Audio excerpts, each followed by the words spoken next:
Welcome to the NLP View with your host, Donna Blinston. Each week, Donna will explore how the techniques of NLP can help improve your personal and professional life. And now, here's your host, Donna Blinston. Hello everyone, and welcome to the NLP View Radio Show. My name is Donna Blinston.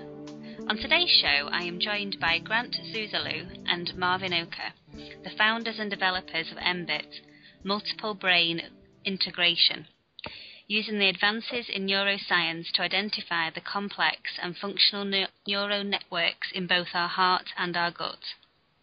Neuro-Linguistic Programming, NLP, is an applied psychology of performance excellence and is often defined as an attitude and methodology that leaves behind a trail of techniques. It encourages a wanton curiosity and an experimentation through a methodology of behavioral modelling, which provides insights and understanding into the fundamental dynamics between our mind, neuro, our language, linguistics, and how their interplay affects our body and our behaviour, which is the programming. As a relatively new science, NLP is constantly being researched to validate itself within a scientific underpinning and recognition of it as an independent model of psychology. NLP is an ever-moving and developing field due to its founding wanton curiosity into the mind, the language, and our behaviour. Grant Soosalu and Marvin Oka have taken off from where NLP has really left, building upon and integrating the NLP techniques with the latest research in neurology and cognitive sciences, through the conduction of active research using behavioural modelling to unpack the unconscious processes of how we use our head and heart and gut brains to create meaning, enact decisions and construct our subjective reality. So I would love to welcome to the show Grant Soosalu and Marvin Oka. Hello Grant, hello Marvin. Hello Donna, hello, thank Donna. you very, very much. Oh, you're welcome. How are you both? Fabulous. Well. It's an honour to have you both on my show today, and the work that you're doing, the way you're moving, well, you're a moving force really behind the development of NLP, and well, I want to personally thank you for that.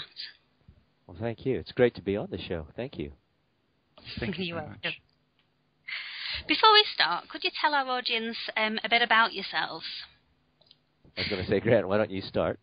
Yes, I have a background in science and in physics. In fact, I was trained as a physicist to begin with, and along the way, during a period when I was running a research and development department, I realised that research and development is all about making organisations more effective, and that within its purview would be human excellence and techniques and technologies for increasing human skills and human effectiveness. And so I came across Neuro-Linguistic Programming, NLP, and started studying that. And, of course, the underlying technology of that is behavioural modelling, which I find, and as Marvin does, incredibly exciting. So for many years now, we've been working as behavioural modellers. And of course, being a lifelong learner, I've followed up my various science degrees with psychology degrees. So I have a couple of psych degrees as well. So I'm passionate about research, I'm passionate about science, but I'm also passionate about pragmatic applications, and that's where I think NLP and behavioural modelling can take us to places that science can't yet go, but that follows up and validates that. So some of the stuff that Marvin and I have been doing recently has been really exciting, because we've been using neuroscience to inform behavioural modelling, and thus mBraining and mBIT has come out of it. And yourself, Marvin, what's your background? A bit of a contrast to Grant. I actually started off in the entertainment and show business arena, and I was born and raised in Hawaii, but I live in Australia now. And while I was doing a lot in the entertainment field, I came across NLP, and I went back to the University of Hawaii to study things like psychology and a bit of perception theory, theater, things of that nature. And that's when I ran across NLP. Over the years, I became an NLP trainer, an NLP master trainer. I was one of the first 5 certified by Richard Bandler to be an NLP master trainer. And myself and some colleagues, Dr. Wyatt Woodsmall and Bert Feustel over in Germany, Wyatt in Washington, D.C., we formed in the 90s, we formed the International NLP Trainers Association, which I'm still on the board. And I've known Grant for well over 20 years now, and every so often, Grant and I would have these dinners, and Grant would always be telling me about the latest research that he'd be into, and I've always found it very fascinating. And I was doing making my living doing behavioral modeling for a lot of corporate work, working with a lot of executive teams, dealing with complex strategies, and creating various types of behavioral modeling projects that would fit some of their adaptive situations. And Grant would be always telling me about these latest neuroscience findings that he'd be coming across, and we'd have these wildly exciting dinners. And then one day it occurred to me, and I said to Grant, have you been telling me that science has been studying all this great research about a heart brain and a gut brain, and no one's really brought them together in the way that we've been having these conversations at dinner? And he said, yes, that's what I've been trying to tell you. And I said, oh, my gosh, so let's start bringing this together. So we spent the last several years pulling this together, and that's where we started to develop mBIT, or multiple brain integration techniques. And it is wildly exciting. As Grant said, neuroscience now is starting to prove not only what NLP has been saying for decades, but neuroscience now is being able to prove what ancient wisdom traditions have been saying for over 2,500 to 3,500 years, that there is an intelligence in the heart and there is an intelligence in the gut, and the significance for people are profound. That's one, when reading your book, actually, looking back at that, even though I'd looked into the mBraining when as myself, I've learning more and more and advancing my own skills. And as I was starting to research, preparing really for the interview, it wasn't until I started reading the book and realised of how, as you rightfully say, it does link back to all the ancient wisdom, to our wise and monks of the past, and their whole attitude about taking the deep breath in to open your mind and clear your heart, and how a pure mind needs to be pure in heart.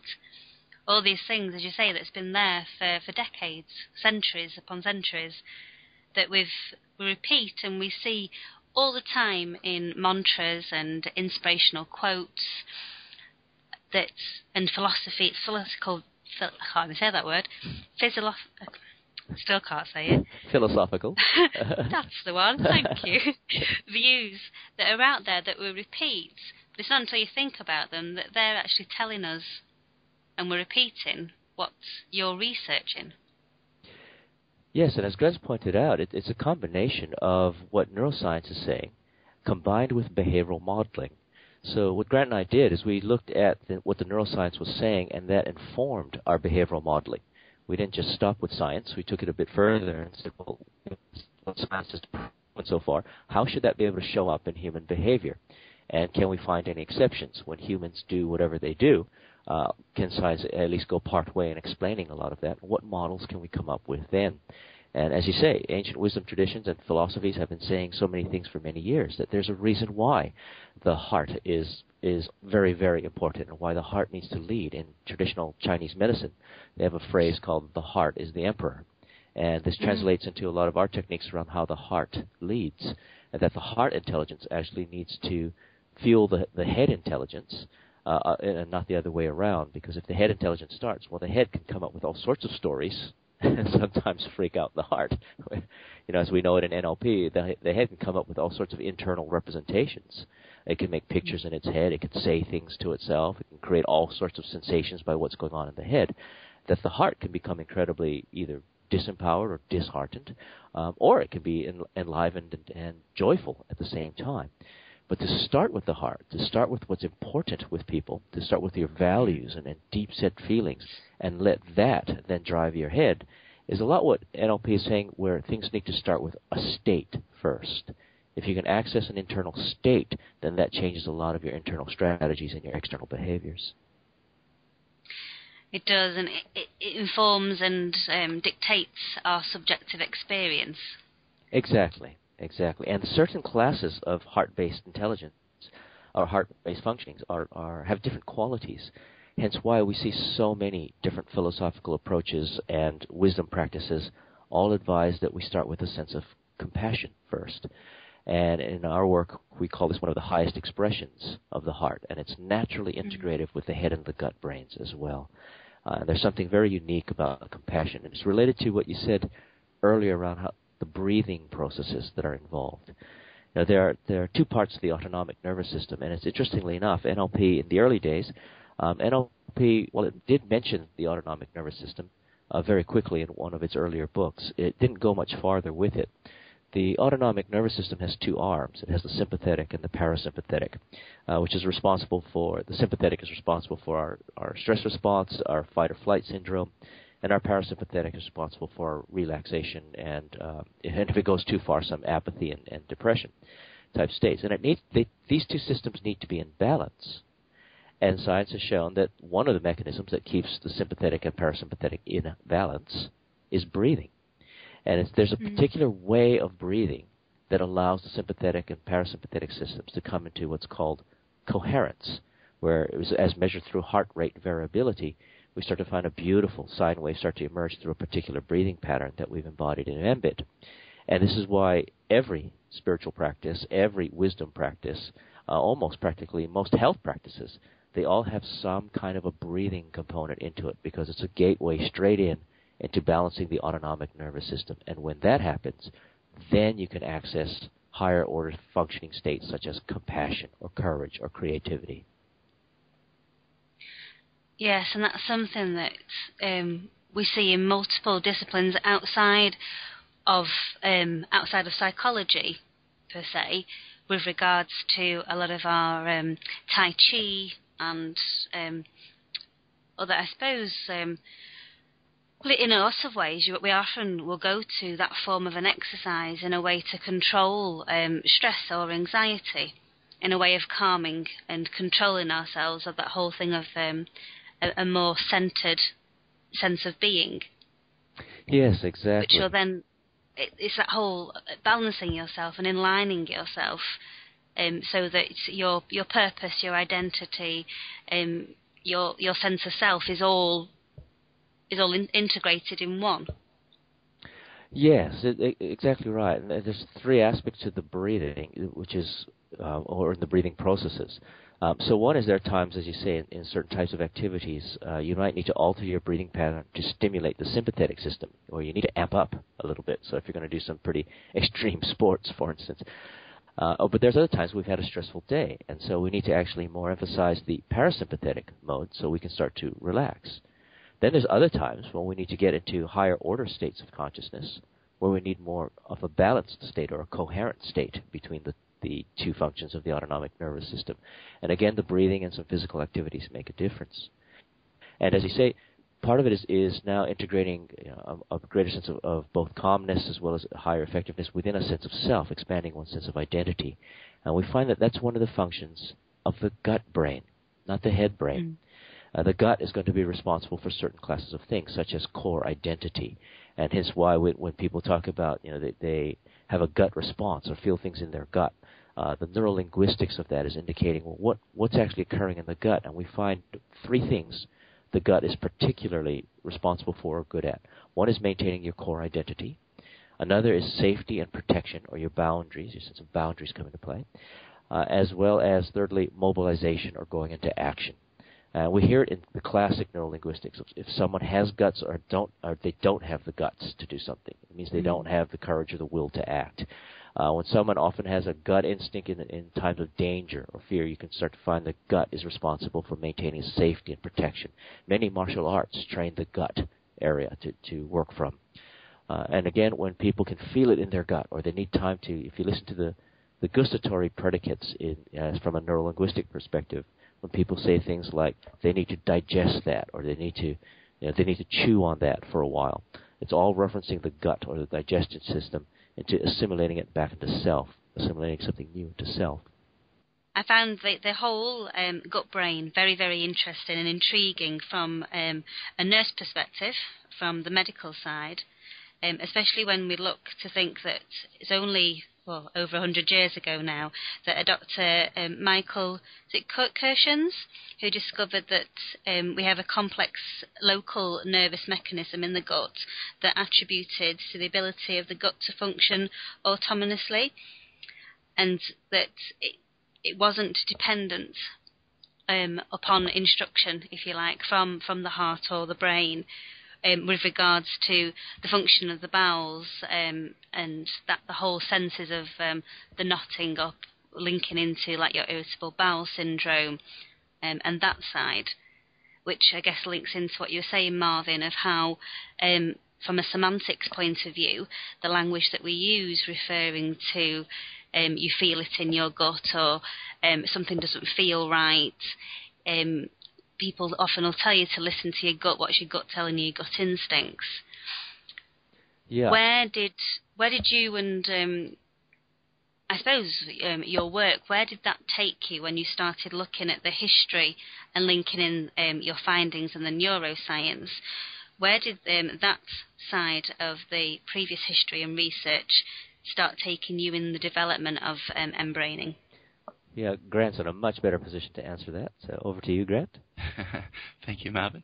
One of the things that I did was I looked back at both what we know from an embryological perspective of development in the womb, as well as what we know from an evolutionary perspective. Because if we look at how the different neural networks, different brains developed, and what their functions were back in evolutionary terms, it can inform us as to the sorts of functions and competencies we might be looking at and then doing behavioral modelling on. And equally, I look to see what's been known, from a historical perspective about this. And as you were saying, it's really fascinating because the knowledge of the enteric brain or gut brain has only been known about for the last 15-odd years, 20 years by Dr. Michael Gershon, or Professor Gershon, and in his work and his great book, which he wrote called The Second Brain. So he was the one who started calling it a brain and saying this complex autonomous nervous system that can operate completely independently of the head brain, has all of the hallmarks, all of the components, the same neurotransmitters, the same functional pieces as the head brain. So it deserves to be called a brain in its own right. But interestingly, I've got a book that harkens back to 1895, and I think that's what you're talking about, which is Byron Robinson, MD, so a Western medical doctor, had actually found evidence for a gut brain, a complex nervous system in the gut, and he wrote an anatomy textbook. But interestingly in it, he also said that there's evidence for a reproductive brain. So he believed there was a sex brain and a gut brain. That then got lost in the annals of medical science. His anatomy books didn't win the day and didn't become the main anatomy books that were taught in medical school. And so we lost the knowledge of the enteric brain, and it's only been in the last 15-odd years that that's been rediscovered. But so far, neuroscience hasn't rediscovered the reproductive brain. That has not been given focus yet. And that's one of the reasons why we called mBIT rather than 3-bit, which wouldn't sound as good anyway, but rather than 3 brains technology, but multiple brain, because we recognise that currently science is saying there's a head, heart and gut brain, but we expect in over the next decade or so that neuroscience will start to validate that there are other complex neural networks that have sufficient complexity to be called a brain. In fact, I've come across a couple of scientific papers that say that the vagus plexus, the vagus nerve, that vagus means wandering, so the wandering nerve that connects the heart and gut to the head has sufficient complexity and sufficient components to be called a brain in its own right. So in some ways it's a misnomer to even say that we have separate brains. We really are a mind-body. We're this complex nervous system, that neural network, but it has nodes of complexity. That there's more complexity in others, and each of these nodes of complexity, like in the heart and the gut and the head, and potentially down the reproductive system, have their own competencies and functions that they do for us.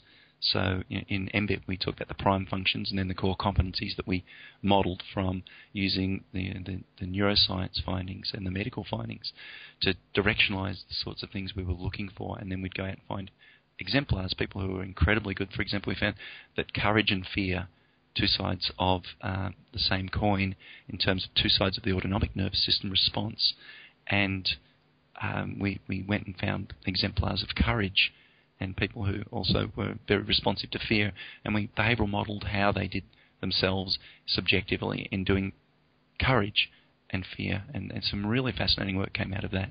And I might toss that over to Marvin to talk about some of the interesting neurolinguistics of courage, of encore. Yeah, we wrestled with this for a while because we saw in our behavioral modeling that when people demonstrated courage, it was clearly from the gut brain, and people have they have this courage, they have the guts to actually do something in a scary situation, and we start to notice, well, hang on, wait a minute. So one of the characteristics that makes courage is that it occurs when fear is occurring. Without fear, then it's not courage; it's simply confidence. So, how is that occurring? Because we also know fear is also occurring in the gut. Because people fear, they have anywhere from the mild anxiety or butterflies in the stomach, all the way to when people are really afraid, their gut starts to tremble. They might even throw up, or they might even, have loose bowels, whatever it might be. But there's something clearly the gut is processing this protection and risk issue. So first, two things start to arise for us. One is, how is it possible that both of those things are occurring in the gut? And we start to find, well, this is very interesting. Most people, again, through behavioral modeling, we find when people experience fear, they experience it in the front of the gut. So it becomes, that the butterflies in the stomach occur in the front part. But when people have courage, it comes from the back of the gut.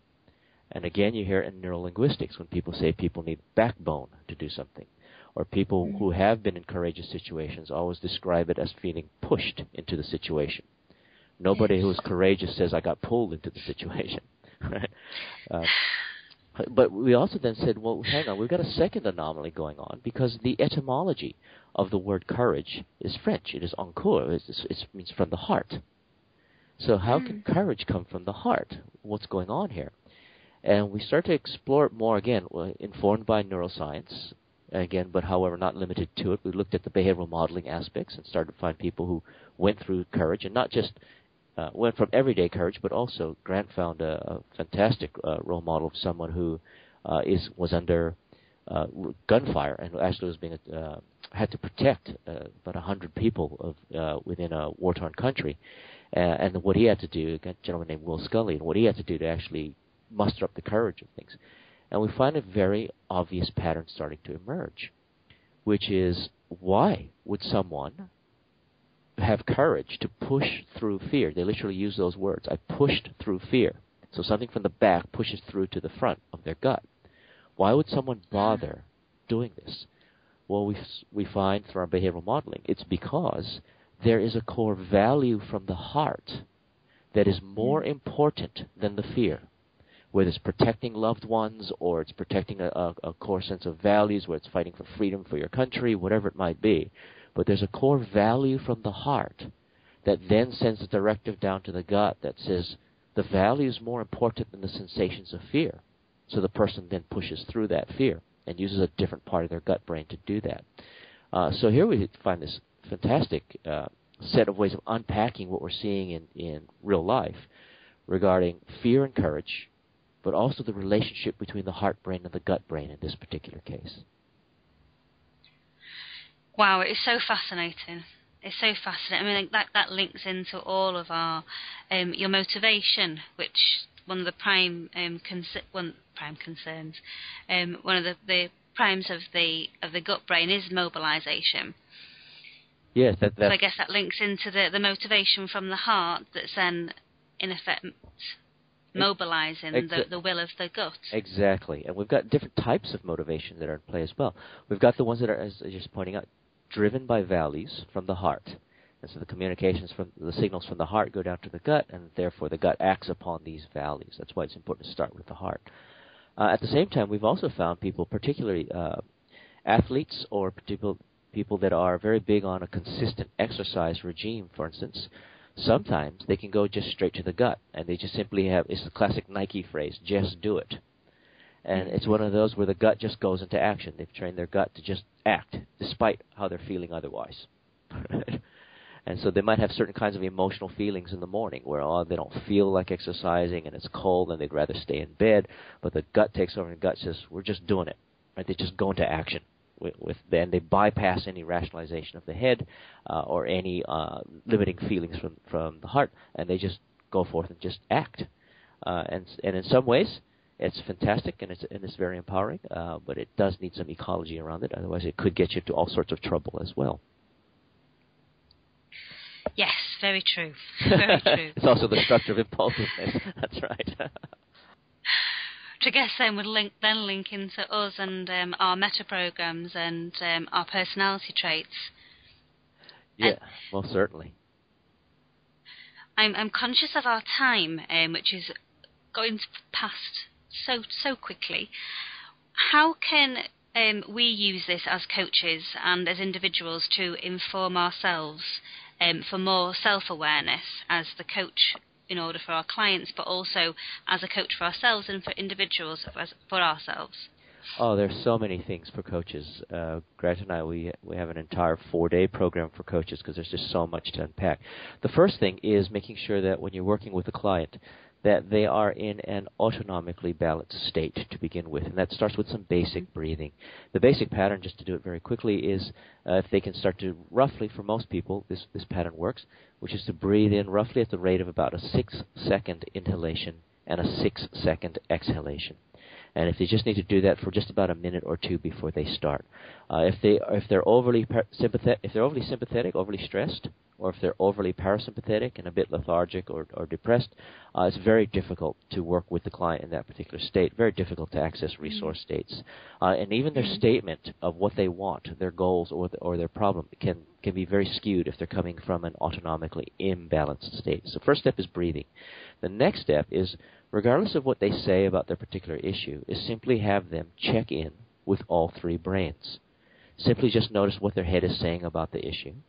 Then check in with their heart. Have them go inside and check in with their heart intelligence and ask them what their heart really wants and feels, what's really important to them about this particular situation, what's really going on at a heart level.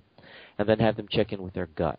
What is their gut really saying to them about their core identity, about how safe or unsafe they're feeling, or what they should do or not do in this particular situation. And often we find with clients, the head, heart, and gut could be saying very, very different things. Yes. I know for myself, at one time I was particularly angry at a particular person. I felt it was a values violation that they were doing. I checked in with all 3.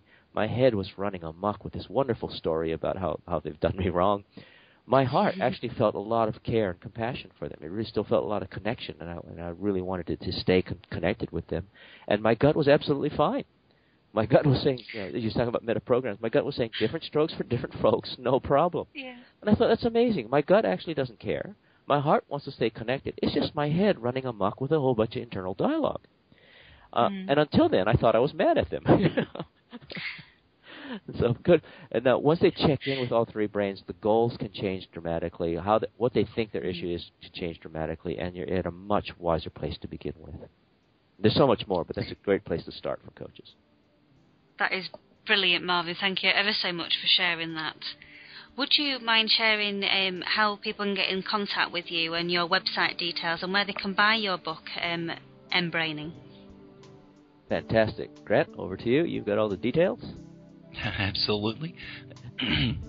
So our website is www.mBraining, that's M for mother, brain for brain, ing, mBraining.com.